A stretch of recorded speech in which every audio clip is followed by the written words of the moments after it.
Scenario Manager. To use Scenario Manager, you need to go to the Data tab.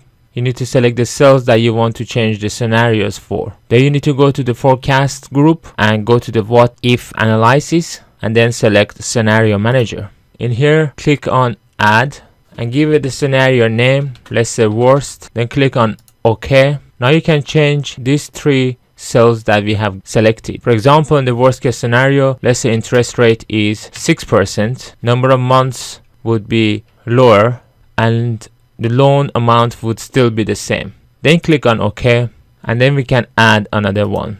And this time, let's say best case scenario, the range of cells that we want to change are selected already. Then click on OK. And the best case scenario is that we pay less interest, let's say 2%, and we pay over a bit longer terms, and the loan value is the same. Click OK.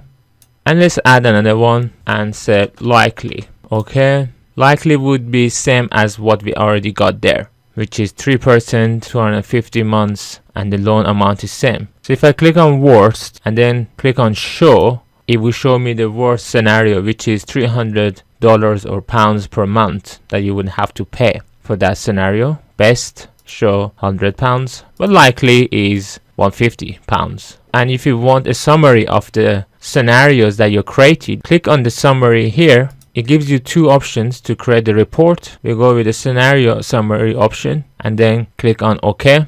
And it creates for you another spreadsheet, and it gives you the current value, best, worst, best, and likely. And then you can quickly compare which one is the scenario that you would like to go. A longer and cheaper term, or a shorter but more expensive term. This can be used for comparing different mortgages on houses, car loans, and more.